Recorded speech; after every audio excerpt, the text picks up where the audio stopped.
प्यारे बच्चों, motion education में आपका स्वागत है। मैं आपका अपना किशन कुमार पाठक आज फिर से लेके आया हूँ पाठ 6 राशियों के परिवर्तन की दर। कल भी अपन ने यही पाठ पढ़ा था। कौन सा? पाठ 6 में राशियों के परिवर्तन की दर, लेकिन थोड़ा सा लंबा है। इसमें अपन ने अवकलन के अनुप्रयोग में पढ़ रहे हैं। ये अवकलन के अनुप्रयोग में टॉपिक है राशियों के परिवर्तन की दर। ठीक है, इसमें अपन अवकलन का जो प्राचलिक समीकरण वाला हिस्सा था उसका सदुपयोग करते हैं। कल अपन ने इसके कुछ सवाल करे भी सही। अब बालकों के कमेंट्स आए कि सर इसमें जो आपने वो सीढ़ियों वाला प्रश्न था वो थोड़ा सा गड़बड़ है। तो आज अपन ऐसा करते हैं कि आपकी एनसीईआरटी की किताब में जो प्रश्नावली है उसके प्रश्न करते हैं सब। उसमें इस तरीके के जो प्रश्न हैं जो अपन ने कल कराए उससे संबंधित प्रश्नों को देखते हैं सब। देखो आप, पहला प्रश्न कि एक 5 मीटर लंबी सीढ़ी दीवार के सहारे झुकी हुई है। 5 मीटर लंबी सीढ़ी दीवार के सहारे झुकी हुई है। सीढ़ी के नीचे का सिरा जमीन के अनुदिश, धरातल के अनुदिश, ऐसे अनुदिश दीवार से 2 सेंटीमीटर प्रति सेकंड की दर से खींचा जाता है। दीवार पर इसकी ऊंचाई की दर किस हिसाब से घट रही है ये बताना है। जबकि सीढ़ी के नीचे का सिरा दीवार से 4 मीटर दूर है। कितना दूर है? 4 मीटर दूर है। अब देखो आप कि यहाँ पर हल, हाँ भैया हल, पहले तो अपन दीवार बनाते हैं। अमिताभ बच्चन वाली दीवार नहीं, ये बनी दीवार। दीवार पिक्चर भैया जरूर देखनी चाहिए, उससे बड़ा मोटिवेशन मिलता है। ठीक है, उसमें डायलॉग है ना, डावर साहब मैं आज भी फेंके हुए पैसे नहीं उठाता, वही वाली बात है। ये है दीवार। अब इस दीवार के सहारे यहाँ पर है सीढ़ी, ये सीढ़ी। ठीक है, चित्र पे मत जाना आप, भावनाओं को समझना। ठीक, ये है सर, ये सीढ़ी। अब यहाँ पर ये क्या क्या दिया हुआ है ये बात करें। एक 5 मीटर लंबी सीढ़ी है। सीढ़ी तो इसकी जो लंबाई है सीढ़ी की, ये कितनी है बेटा? 5 मीटर। ये है 5 मीटर। अच्छा, सीढ़ी के नीचे का सिरा जो है दीवार से 4 मीटर दूर है। ये जो अपने को दे रखा है ये कितना है? 4 मीटर। लेकिन ये तब है जब बाद में बात करेंगे। ये अपन ने माना, इसको मान लिया अपन ने x, ठीक है, और इसको मान लिया अपन ने y। भाई अपन ने दीवार की जो ऊंचाई है उसको मान लिया y, और जो सीढ़ी और दीवार के निचले सिरे में जो दूरी है उसको मान लिया अपन ने y। माना दीवार की ऊंचाई, माना दीवार की ऊंचाई क्या है बेटा? x तथा दीवार के निचले सिरे,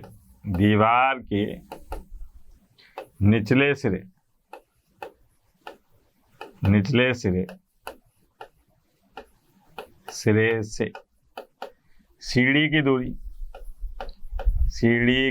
दूरी, ये मान ली अपन ने बराबर y।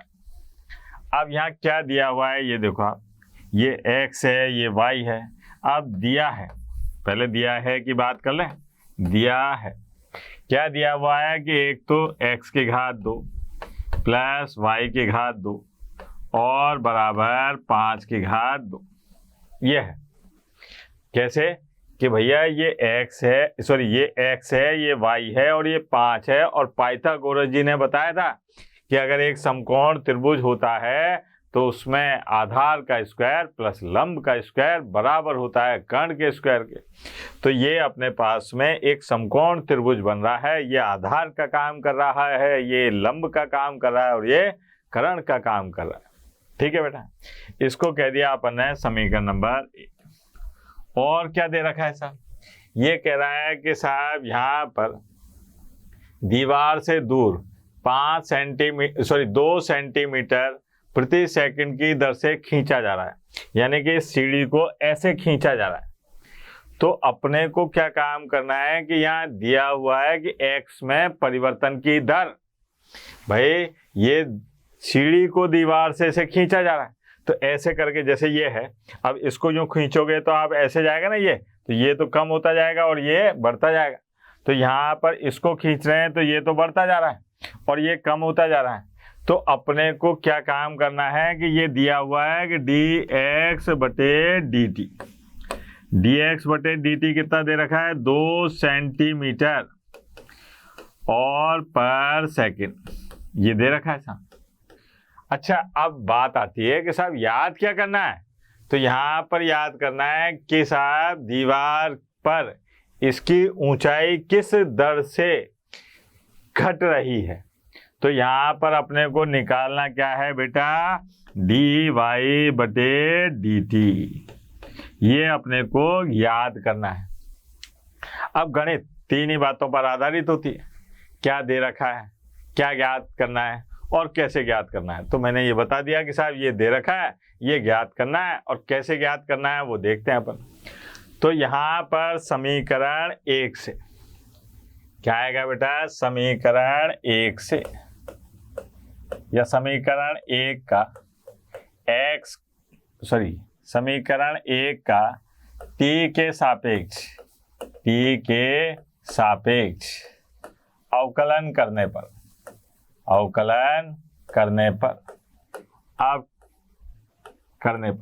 क्या हो जाएगा बेटा, देखो यहाँ पर आएगा अपने पास में 2x और dx बटे dt प्लस 2y और dy बटे dt और 5 का स्क्वायर है, तो ये तो क्या आ गया अपने पास में 0। ठीक है बेटा, ये 2 कॉमन आके ये भी गया, तो यहाँ पर आ गया x और dx बटे dt प्लस y और dy बटे dt बराबर 0।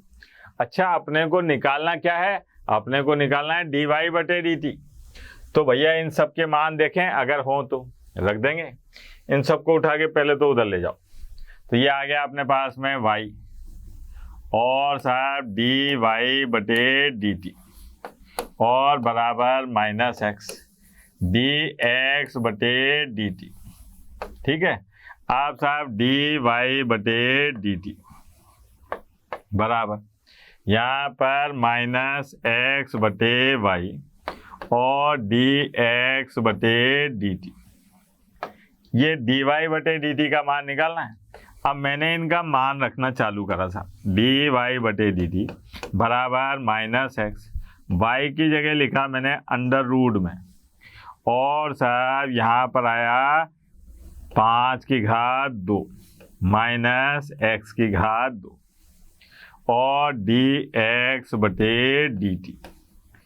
अब अपने से प्रश्न में ये कहा जा रहा है कि अपने को dy बटे dt तब बताना है, dy बटे dt तब बताना है जब x 4 सेंटीमीटर, जब x कितना हो 4 सेंटीमीटर। तो प्रश्नानुसार x बराबर कितना हो बेटा, 4 सेंटीमीटर नहीं 4 मीटर, या क्या।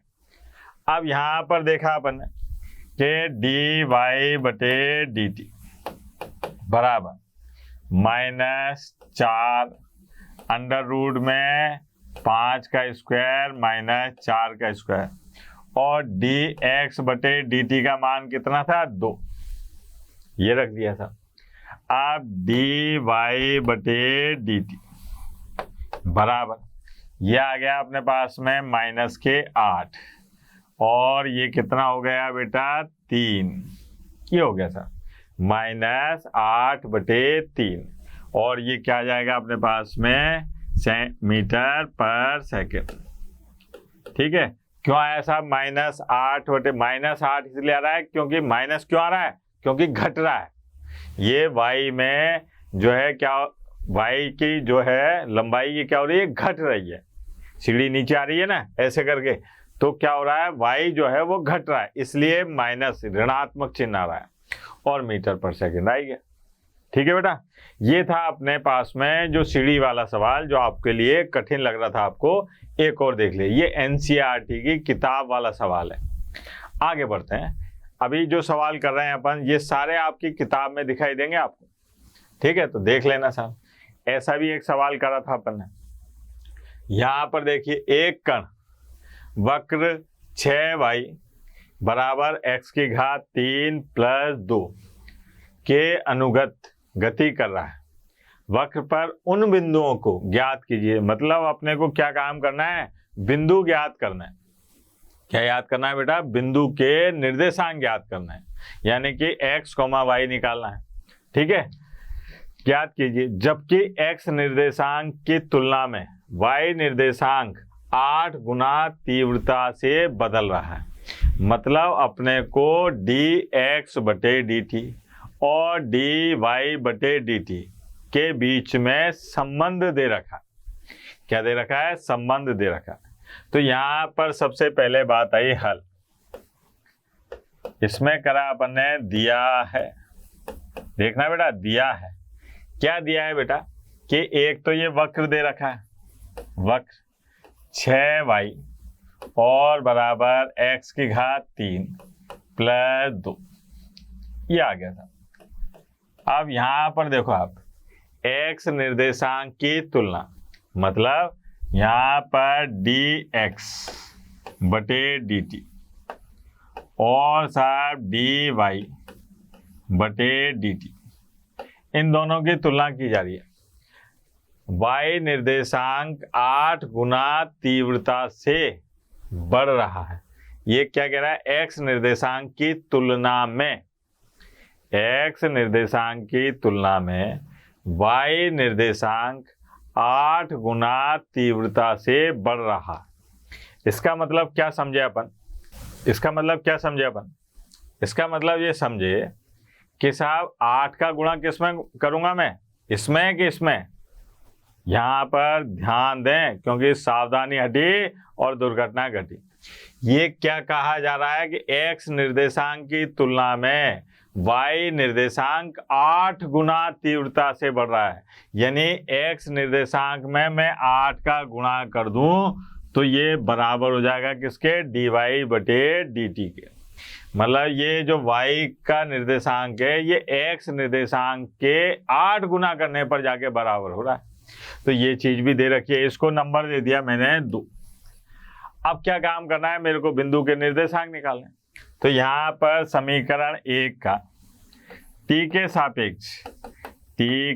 सापेक्ष अवकलन करने पर, t के सापेक्ष अवकलन करने पर क्या हो जाएगा बेटा, t के सापेक्ष अवकलन करने पर 6 dy बटे dt बराबर, यह आ गया 3।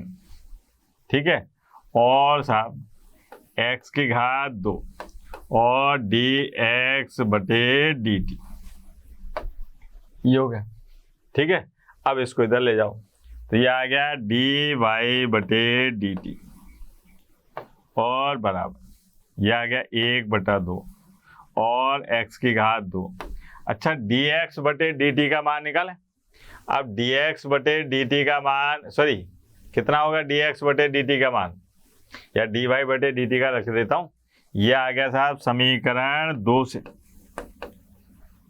से 8 और dx बटे dt बराबर, यहाँ पर भी भैया dx बटे dt था, अभी दुर्घटना घट जाती ना, 1/2 और x की घात 2 dx बटे dt अब ये तो अल्लाह को प्यारे हो गए। अब क्या बचा अपने पास में? अपने पास में बचा 8 बराबर 1/2 x की घात 2। तो ये आ गया x की घात 2 बराबर 16। ठीक है, तो यहां से x बराबर आ गया ±4। ये हो गया था। अब समीकरण 1 से, समीकरण 1 क्या थी बेटा? समीकरण 1 थी अपने पास में 6y 6y और x की घात 3 + 2, यही थी। अब यहाँ पर x बराबर प्लस के 4 हो तो 6y और 4 की घात 3 + 2। अब यहाँ से आ जाएगा अपने पास में 6y 4 की घात 2 कितना हो जाएगा बेटा? 4 की घात 3 कितना हो जाएगा? 16 और 64 64 और +2, तो ये आ गया y बराबर, ठीक है, 66 में भाग लगाया 6 का 11, तो ये अपने पास में आया 1.4,11। क्या है बेटा? 4,11। x का मान 4 तो y का मान 11। फिर सर x बराबर -4 हो तो 6y बराबर -4 की घात 3 और +2, यहाँ पर आ जाएगा 6y -64 + 2, ये आ जाएगा y बराबर, हाँ भाई, -62 और बटे कितना? 6। यहाँ से आ गया अपने पास में y बराबर 2 से काटा सा -31/3, तो यहाँ बिंदु क्या आ जाएगा अपने पास में? -4, -31/3। तो अपने को 2 निर्देशांक प्राप्त हुए। एक का नाम P रख देते हैं, ये है 4,11। एक का नाम Q रख देते हैं, -4, -31/3। कितना सिंपल सवाल था। परम आनंद की प्राप्ति होती है ऐसे प्रश्नों को हल करने में। ठीक है, एक और देखते हैं। ऐसा भी अपन ने प्रश्न किया था। क्या था प्रश्न में? कि हवा के एक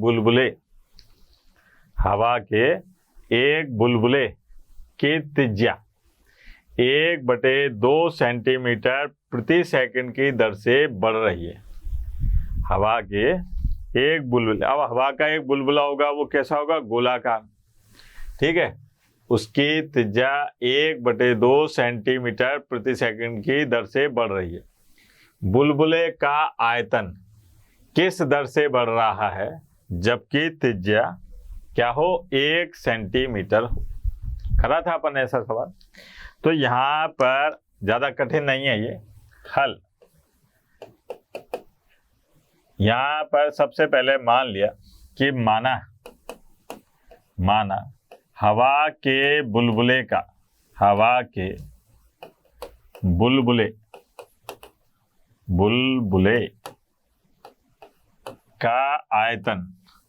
आयतन V व त्रिज्या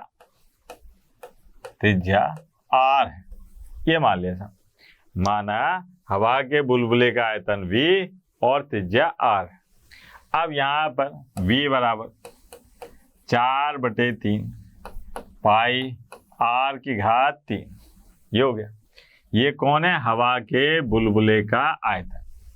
अब क्या दे रखा है? त्रिज्या में परिवर्तन की दर दे रखी है, यानी कि अपने को दे रखा है, दिया है, क्या दिया है मेरे लाल? कि dr/dt बराबर कितनी है? 1/2 सेंटीमीटर पर सेकंड। ठीक है, यहाँ पर त्रिज्या में परिवर्तन की दर दे रखी है, यानी कि dr/dt दे रखा। क्या दे रखा है बेटा, dr/dt। ठीक है। अब साहब अपने को यहाँ पर ये बताना है कि इस आयतन में परिवर्तन की दर कितनी होगी। भाई त्रिज्या में तो आ गई, कब बतानी है, जब त्रिज्या 1 सेंटीमीटर हो। तो अपन क्या काम करते हैं, इसका t के सापेक्ष अवकलन करने पर, t के सापेक्ष अवकलन करने पर क्या हो जाएगा बेटा, यह आ जाएगा dv/dt बराबर 4/3 और 3 पाई r की घात 2 और साहब dr/dt। अच्छा देखो आप ये 3 से 3 अल्लाह को प्यारे हो गए और साहब dv/dt निकालना है। ये है 4 पाई r की घात 2 और dr/dt, यही कर लेते हैं सर। अब यहाँ पर क्या है अपने पास में कि dv/dt का मान निकालना है, यानी कि आयतन में परिवर्तन की दर निकालनी है, जबकि r कितना हो, 1 सेंटीमीटर। तो भैया यहाँ पर 4 पाई r की घात 1 का इसको और भैया dr/dt का मान 1/2, ये आ गया। अब काट पीट करी तो कितना आ गया बेटा, 2 पाई। अब आयतन में परिवर्तन की दर है तो ये क्या आ जाएगा, सेंटीमीटर क्यूब पर सेकंड, सेंटीमीटर क्यूब पर सेकंड। कितना आसान काम था, ठीक है, मजेदार था प्रश्न, ठीक है, लेकिन सरल था। और देखते हैं, ये देखो ये भी बड़ा मजेदार प्रश्न है। एक गुब्बारा जो सदैव गोलाकार रहता है, एक गुब्बारा जो सदैव गोलाकार रहता है, परिवर्तनशील व्यास, व्यास जो है वो परिवर्तनशील है, ठीक है, ये क्या है, व्यास है। व्यास समझते हो ना, त्रिज्या का 2 गुना, ठीक है, त्रिज्या का 2 गुना, ये आ गया। अब यहाँ पर x के सापेक्ष आयतन में परिवर्तन की दर ज्ञात करो। तो वास्तव में यहाँ पर क्या कहा जा रहा है कि साहब जो त्रिज्या है, ठीक है, वो x के पदों में है ना, x के पदों में है। ये जो मान है ये वास्तव में किसका है, 2r का। अगर मैं थोड़ी देर के लिए यहाँ पर ये मान लूं, हल माना गुब्बारे का आयतन, गुब्बारे का आयतन, आयतन v व त्रिज्या, त्रिज्या r है, ये मान लिया सर। माना गुब्बारे का आयतन v और त्रिज्या क्या है, r है, ठीक है। मान लिया अपन ने कि गुब्बारे का आयतन v व त्रिज्या r है। अब क्या काम करा, v बराबर 4/3 पाई r की घात 3, ये एक समीकरण है। अब यहाँ पर ये दे रखा है परिवर्तनशील व्यास, व्यास इस तरीके से बढ़ा, व्यास का मतलब, व्यास, व्यास का मतलब क्या है बेटा, ये है 2r बराबर 3/2 और 2x प्लस a, ये दे रखा है किससे, प्रश्नानुसार, प्रश्नानुसार, ध्यान दे मेरे साथ, प्रश्नानुसार क्या दे रखा है कि व्यास जो है इस प्रकार से है 3/2 2x प्लस a। अब लेकिन अपने को तो r का काम है, तो मैंने यहाँ से r निकाला था, r बराबर 3/2, सॉरी 4 हो जाएगा, एक और 2x प्लस a, यानी कि r का जो मान है वो आया 3/4 2x प्लस a, ये हो गया। इसको कह दिया मैंने समीकरण नंबर 2। अब साहब समीकरण 1 और 2 से r का मान अपने को पता चल गया, v का मान अपने को पता है, समीकरण 1 व समीकरण 2 से क्या हो जाएगा सर? v बराबर 4/3 पाई।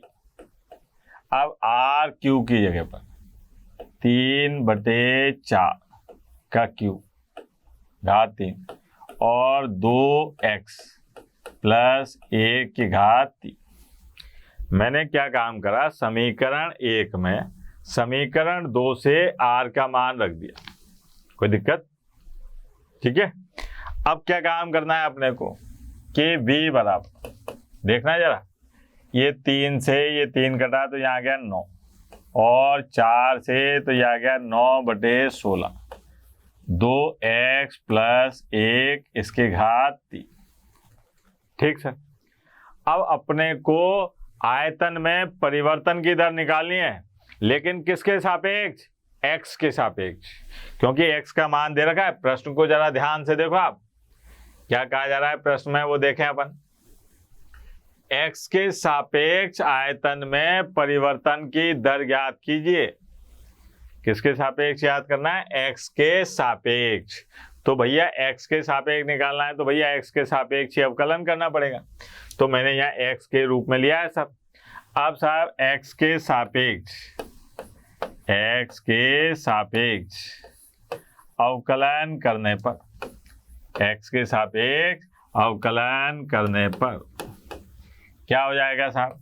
dv/dx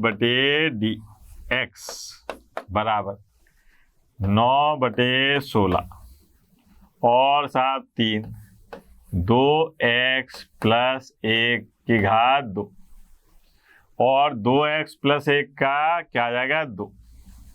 ठीक है।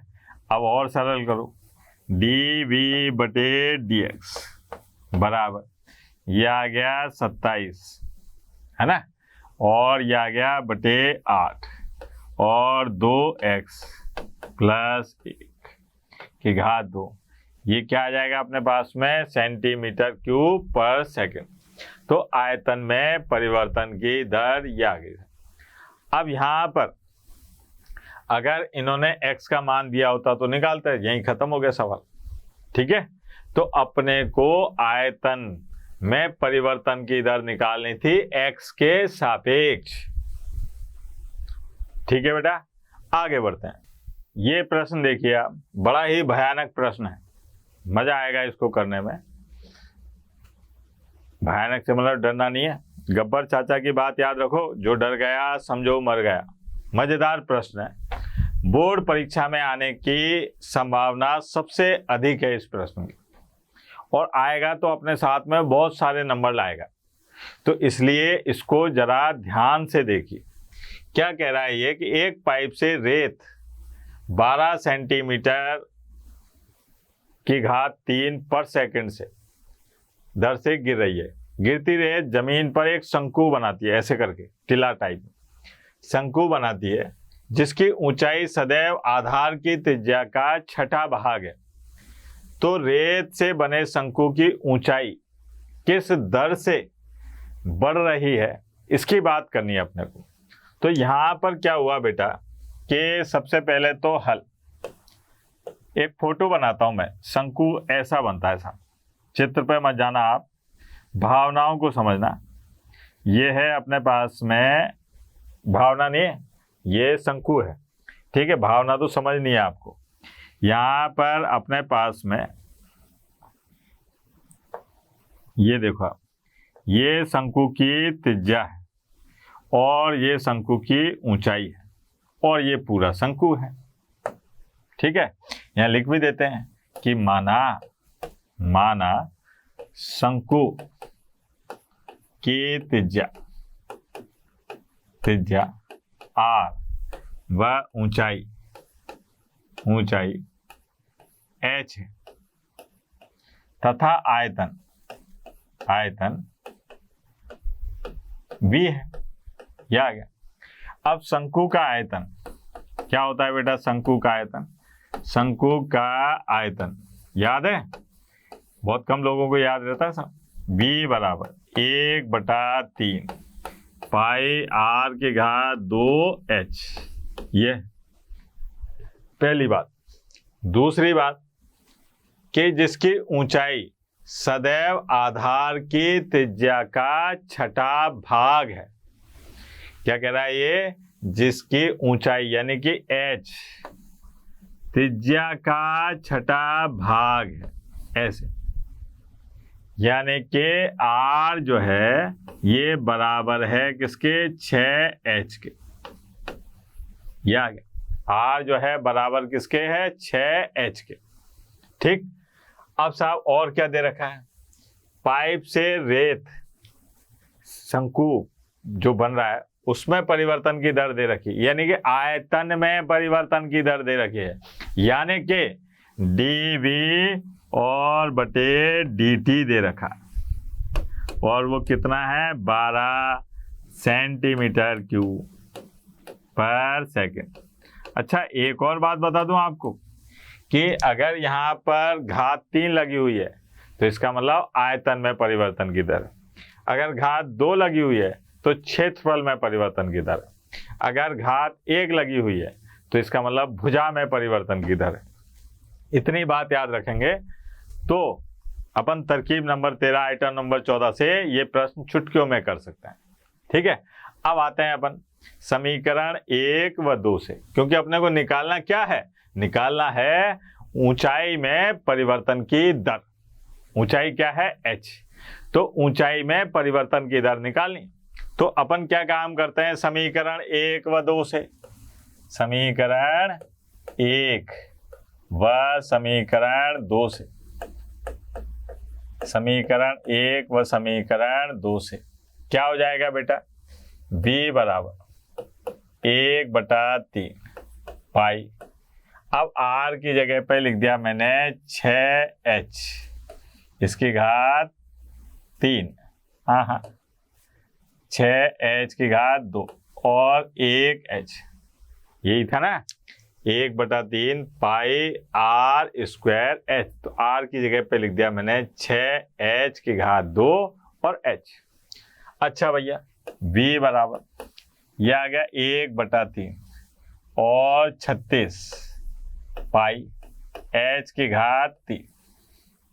यह आ गया v बराबर 12 और पाई h की घात 3। अब इसका t के सापेक्ष अवकलन करते हैं। किसके सापेक्ष? t के सापेक्ष अवकलन करने पर, तो t के सापेक्ष अवकलन करने पर यह आ गया dv और बटे dt। ये हो गया 36 और पाई h की घात 2 और dh बटे dt। ये आ गया। अब क्या हुआ कि यहाँ पर इनके मान दे रखे हैं का, जब dv और बटे dt का मान तो कितना दे रखा है? 12 सेंटीमीटर की घात 3 पर सेकंड, है ना? और साहब h का मान भी दे रखा है 4।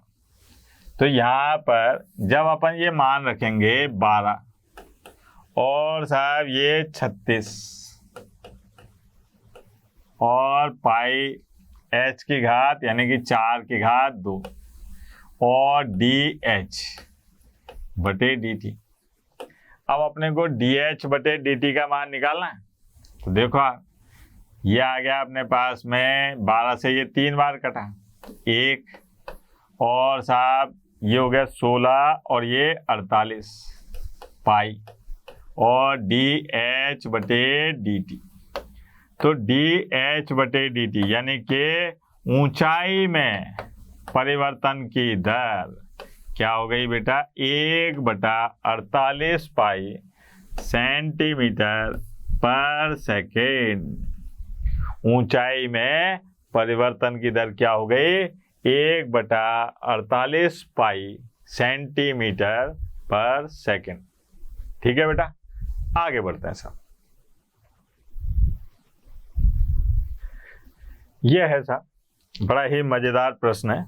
ठीक है, जब ऑफलाइन क्लासेज में बच्चा इस प्रश्न को आके जरूर पूछता है, क्योंकि ये बिल्कुल अलग हटके है ना, परिवर्तन की दर वाले ही है, राशियों में परिवर्तन की दर से संबंध रखता है, लेकिन लिंक से हटकर है कि एक वस्तु x इकाई के उत्पादन से संबंध कुल लागत, ये कुल लागत दे रखी है अपने, तो सीमांत लागत ज्ञात कीजिए जबकि इकाई 17 इकाइयों का उत्पादन किया हो। सीधी सी बात है कि यहाँ पर हल, ज़्यादा दिमाग लगाना ही नहीं है। हल भाई लगाना इसलिए नहीं है कि है भी नहीं, तो काय को लगाएंगे। दिया है, क्या दिया है, CX और बराबर 0.007 x की घात 3 माइनस 0.003 x की घात 2 प्लस 15 x और प्लस 4000, ये दे रखा है। अब क्या काम करा अपन ने कि x के सापेक्ष अवकलन करने पर, x के सापेक्ष अवकलन करने पर क्या हो जाएगा साहब, C-X ऐसे लिख लिया मैं। ठीक है, तो ये आ गया 3, ठीक है, गुणा 3 गुणा 0.007 x की घात 2, यहाँ आ गया माइनस 2 और ये 3 को छोड़ो, 0.003 x और प्लस 15, ये हो गया। अब क्या काम करना है अपने को कि जबकि 17 इकाइयों का उत्पादन हो रहा हो, तो यहाँ पर क्या काम करो, x बराबर 17 रख दो।